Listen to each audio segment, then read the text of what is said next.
So today I will talk about what is a sample, what is a population, and what is a sample. So I have already talked about this when we started the um, distribution, sampling distribution. So I will just give you the rough idea about population and sample. So पूरा एक जो universe की हम बात करते हैं under study, ठीक है जी. So that is a population. For example अगर हमने GNDU के स्टेटिस्टिक्स के मार्क्स देखने हैं, ठीक है, we want to check the statistics marks of the university GNDU. तो इट मींस वो GNDU पूरी क्या है, पॉपुलेशन है. This is will be population, जिसके हमने एवरेज मार्क्स को, स्टेटिस्टिक्स के एवरेज मार्क्स को क्या करना है, हमने स्टडी करना है. अंडर स्टडी है ना, यूनिवर्स अंडर स्टडी. अब इसमें से अब इसके करेक्टरिस्टिक को, यानी पॉपुलेशन के करेक्टरिस्टिक को स्टडी करने के लिए it's quite difficult to consider the whole population. Then we will come to the sample. हम कहाँ पे आ जाते हैं, सैंपल पे आ जाते हैं. सैंपल का बहुत अच्छा एक एग्जाम्पल है. अब सपोज करो you go to the market and you want to check the quality of rice और sugar which is in a sack. ठीक है जी, एक आपके पास कंप्लीट एक आपके पास वहां पे सैक है जिसमें चीनी भरी हुई है और क्या कहते चावल है. तो you are not able to check each and every element of the population. आप एक एक एलिमेंट नहीं चेक करेंगे उसका. So you are not able to check the each and every element of the population. So what you have to do, you will take just handful of that. आप एक मुट्ठी भर के उसमें से निकाल लेंगे. Then you will check the quality. ठीक है, वो जो पूरी बोरी में पड़ा हुआ है वो क्या है, वो कंप्लीट एक पॉपुलेशन है. ठीक है, पॉपुलेशन के करेक्टरिस्टिक को स्टडी करने के लिए वी यूज सैंपल. और जिस तरीके से हम सैंपल करते हैं, सैंपल निकालते हैं, दैट इज द प्रोसीजर. और to have a sample, that is called a sampling. So this is a very beautiful example. The another example, suppose you go to the market, you want to purchase some fabric. So fabric, पूरा fabric जो है complete पड़ा हुआ है, वो एक population है. ठीक है, अब आप पूरा कपड़ा खुलवा के नहीं देखेंगे, आप just एक बारी हाथ में लेंगे थोड़ा सा one of the portion, then you will check कि इसका फैब्रिक कैसा है, फिर जो आपने पैरामीटर सोचे हुए हैं क्या उससे वो मैच करता है. ठीक है, सो सैंपल ही है जो पॉपुलेशन के करेक्टर्स को करेक्टराइज कर रहा है. ठीक है, तो on the basis of sample we estimate the population parameters. Right, so question is that why we need sampling. हमें सैम्पलिंग की क्यों जरूरत है, सैंपल क्यों निकालने हैं हमने, क्योंकि it's very difficult to consider each and every unit of the population. Then we have to take a sample. बड़ा अच्छा एक और एग्जांपल है इसमें सैम्पलिंग में. अब सपोज करो भी आपको अब कोई भी अब एग्जाम्पल जैसे कोविड टेस्ट हो रहा है. ठीक है, कोविड टेस्ट में सैंपल देने जा रहे हैं. What is meaning of sample, कि वो जो भी नोज से उन्होंने एक स्वैब से लेना होता है. ठीक है, स्वैब से उन्होंने एक मटेरियल सा नोज में से कलेक्ट करना है. तो ऐसा तो है नहीं ना कि वो पूरा का पूरा भी आपका नाक खोल के तो जितना अंदर मटेरियल है वो सारा निकाल लेते हैं. तो वो दैट इज अ जो ऑलरेडी आपके अंदर है वो सारा यूनिवर्स है. ठीक है, वो पॉपुलेशन है. उसमें से जब थोड़ा सा निकाला जाता है उसके बेसिस पे वो जो निकाला दैट इज अ सैंपल. अब ब्लड टेस्ट के लिए जाएंगे, पूरी बॉडी का ब्लड थोड़ा ही ना निकाल लेंगे, वो क्या करेंगे, वो उन्होंने एक स्मॉल उसमें छोटी सी ट्यूब में आपका जो है इंजेक्शन के द्वारा जो भी होता है सिरिंज से आपका वो ब्लड निकाल लेंगे. सो दैट इज वो जो छोटा सा पार्ट है वो एक सैंपल है. वो पूरी बॉडी को वहीं से टेस्ट होगा कि यूरिक एसिड क्या है, ब्लड शुगर लेवल क्या है. ठीक है, अब इमेजिन करो कि जब ब्लड शुगर लेवल चेक करना है तो वो तो जस्ट एक पिन हम लगाते हैं जो हमारे आजकल घरों में है, शुगर चेक करने का जो एक इंस्ट्रूमेंट है. तो उस छोटा सा एक हम पिन लगाते हैं. पूरी बॉडी में कितना है, कम से कम बेटा 12 ग्राम 12 ग्राम के करीब 12 जितनी भी है 10 या 12 के के करीब जो है वो ब्लड हमारे अंदर होता है, ठीक है। तो वो सारा थोड़ा ही ना हम वो निकाल के उसका ब्लड सैंपल, उसका सैंपलिंग टेस्टिंग करेंगे। तो जस्ट एक शुगर के लिए एक छोटा सा वेन लगता है, छोटा सा एक पार्ट आता है हमारा ब्लड का, वन ड्रॉप आती है, वन ड्रॉप जब उसके ऊपर जो टेस्टिंग की मशीन है उस पर लगा देते हैं तो हमारा ब्लड शुगर जो है वो डिस्प्ले हो जाता है स्क्रीन पे। सो दैट्स वाई कि पूरी पॉपुलेशन लेने की जरूरत नहीं है, हमें सैम्पलिंग के थ्रू ही पॉपुलेशन को क्या करना है, करेक्टराइज करना है, उसके करेक्टरिस्टिक जो है उनके पैरामीटर्स को हमने करेक्टराइज करना है।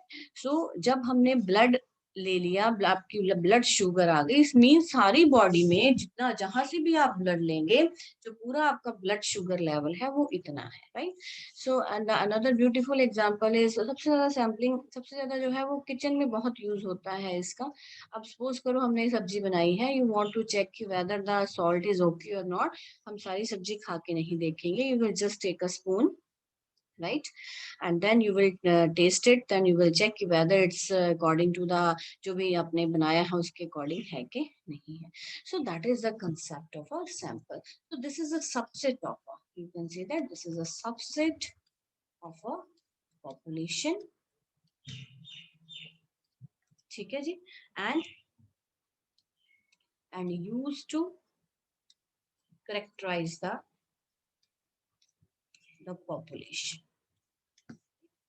So this was the concept of population and sample. Now the next is, so दो और concept use होते हैं, the one is the parameter and the other is statistic. So जितने भी constants हैं population के, constants of the statistical constants of population, like mean is denoted by mu, variance is denoted by sigma square, ठीक है जी, and coefficient of correlation is denoted by rho, then coefficient, then regression coefficient is denoted by beta yx या xy, ठीक है, whatever it is. So what is the statistics? This is a function of sample values. यानी जो statistical हमारे पास constants हैं इसके sample के, ठीक है, उसको हम कहेंगे स्टेटिस्टिक। तो तीन वर्ड्स हैं, one is statistics. This you have already know the definition of statistics in your first semester. Then is the word statistic, that is a function of sample values. This is a function of sample values, right? And the next is uh, static statics, ठीक है। सो statics जो है it is a branch of mathematics, mechanics की एक branch है जिसमें जो forces हैं वो इक्विलिब्रियम में रहती हैं। So there is a difference between these three, right. So this may be the question of viva.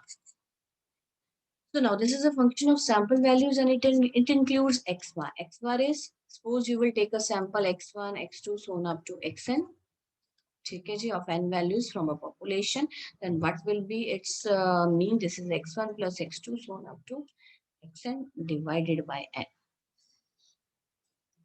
So x bar is equal to summation xi divided by n. So x bar is a function of sample values, क्योंकि इसमें किसको use कर रहे हैं, sample values. उसी तरह जब s square निकालेंगे, that is summation x i minus x bar whole square, i running from 1 to n. So this is again a function of sample values. So this is the parameter. Parameter जब बात आएगा तो population के कौन statistical terms के बारे में बात करना है। तो जब स्टेटिस्टिक की बात आई है तो सैंपल्स के जो हमारे पास स्टेटिस्टिकल टर्म्स है उसकी बात करनी है, right. So then next topic is the hypothesis testing. As we are talking about the statistical statistics. तो स्टेटिस्टिकल जो इन्फ्लुएंशियल स्टेटिस्टिक है उसमें हमने हाइपोथेसिस टेस्टिंग की बात करनी है। अब सबसे पहला पॉइंट अभी हाइपोथेसिस टेस्टिंग के स्टेप्स क्या, ठीक है। What is hypothesis setting? I am just right the steps. First of all we will set the null hypothesis. Now I'm come to, I will explain what is null hypothesis, then is the alternative hypothesis, and number 3 is the set the level of significance,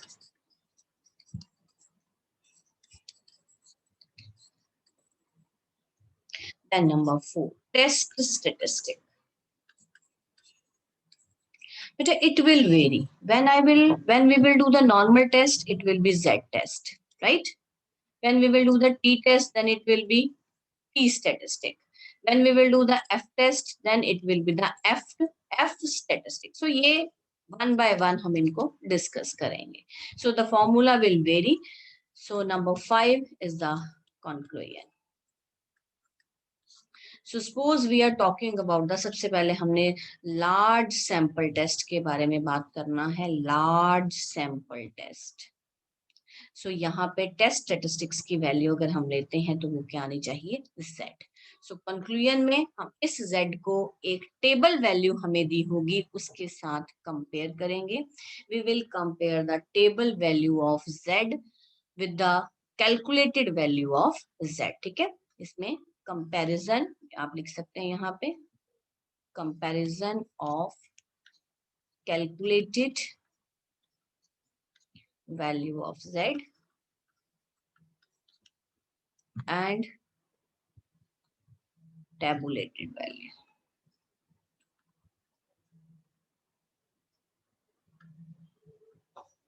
Right, so ये एक common procedure है hypothesis testing का.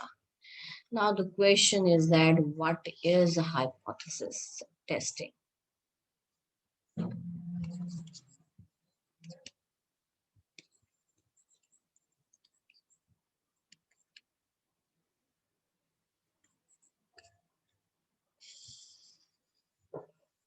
So उसमें सबसे पहला point है hypothesis क्या है.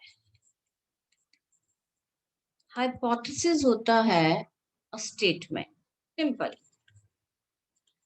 इफ मैं सिंपल हम बात करें hypothesis, you have done so many theorems in analysis, ठीक है, जहां आप लिखते हैं कि this is contradict to our hypothesis. So hypothesis होता है जो हमें गिवन स्टेटमेंट लेके चलते हैं, a given statement. Here we are talking about the statistical hypothesis. Here we will talk about the statistical hypothesis. So a statistical hypothesis is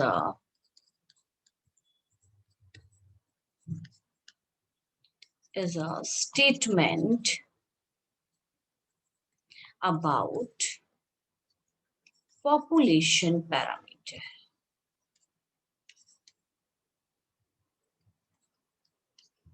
Statistical hypothesis is a statement about the population parameter, right?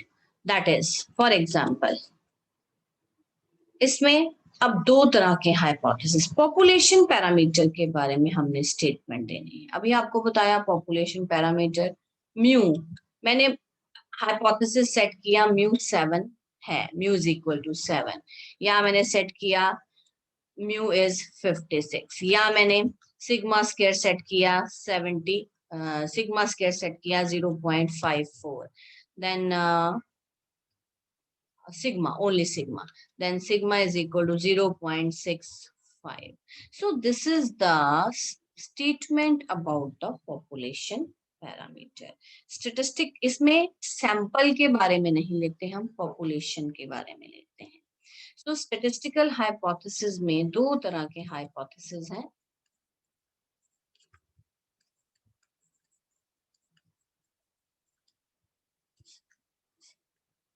Number 1 is the null hypothesis. It is denoted by H0. and H1 is the alternative hypothesis.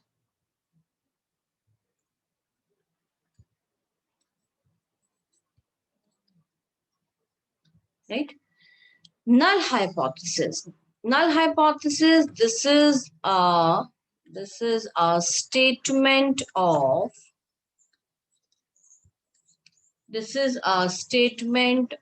no difference. This is a statement of no difference.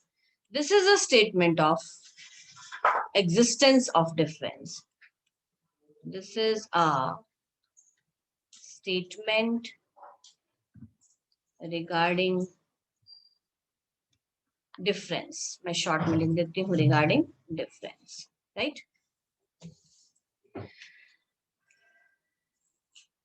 This is a statement of no difference and this is a statement regarding difference. अब null hypothesis ये एक simple definition है null hypothesis की.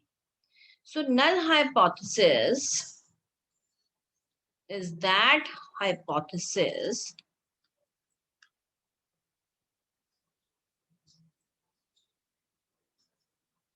for example देते हैं, suppose करो आपको, just a wait.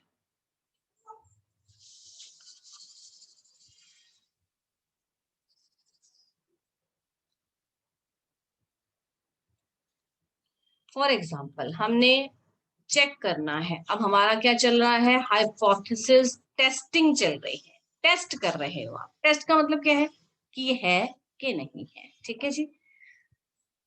हमने चेक करना है पॉपुलेशन मीन 7 है कि नहीं है. तो नल हाइपोथेसिस हम क्या लेके चलेंगे, it is a statement of no difference, कोई डिफरेंस नहीं है. It means mu is equal to 7. Alternative में क्या लेके चलेंगे, mu is not equal to 7. ठीक है. दूसरी बात, मान लो आपको चेक करना है म्यू इज ग्रेटर देन 7. आपको एक डाटा दिया है, यू वांट टू चेक कि whether the mean marks of the population या यूनिवर्सिटी इज ग्रेटर देन, बहुत छोटा नंबर लिया है, आई विल टेक 56 हियर, 56. ठीक है जी, I will take 56 here, right.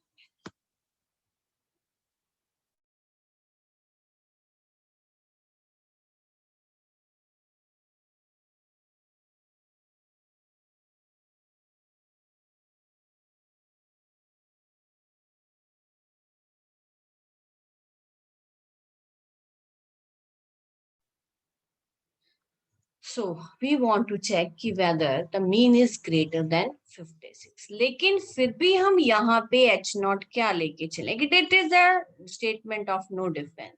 So हम mu क्या लेके चलेंगे 56. लेकिन यहाँ पे हमने क्या लिया था, इस केस में H1 क्या आएगा, म्यू, जो हमें दिया गया, क्या दिया गया है, म्यू इज ग्रेटर देन 56. ठीक है. और अगर हमें म्यू लेस देन 56 है, फिर भी H0 हमेशा क्या आएगा, 56. वो कह रहे हैं क्या पॉपुलेशन मीन 56 से छोटा है, हम कहेंगे नहीं, it is the statement of no difference, the population parameter और population mean is equal to 56. So H1 इस केस में क्या आएगा, mu is less than 56. Is it clear? So this is the statistical hypothesis have two parts. One is the null hypothesis, other is the alternative hypothesis. So null hypothesis, this is a statement of no difference and this is a statement of difference. It means देखो जब आप mu is equal to 56 कर रहे हो तो मतलब mu minus 56 is equal to 0 है, right. और यहाँ पे जब म्यू नॉट इक्वल टू 56 कर रहे हो मतलब म्यू माइनस 56 जो है वो 0 पे इक्वल नहीं है. सो देयरफॉर H0 में अगर आप mu is equal to population mean, हम पॉपुलेशन मीन क्या सेट करते हैं, म्यू नॉट, तो ऑल्टरनेटिव क्या आएगा, ये क्या है, नल हाइपोथेसिस. ऑल्टरनेटिव हाइपोथेसिस हमेशा क्वेश्चन से पता चलता है कि हमने क्या सेट करना है. नल हाइपोथेसिस हमेशा इस तरह से ही सेट किया जाएगा. So alternative hypothesis will be either तीन तरह के होंगे, population mean is not equal to mu naught, or H1 population mean is greater than mu naught, or H1 population mean less than mu naught. So इसको कहते हैं two-tailed test. This is the right-tailed test. And this is the left-tailed test. I'm just giving you the example. So when we will do the exact example after understanding of the procedure of hypothesis testing, then you will know what is the meaning of all these concepts. So I hope the point is clear to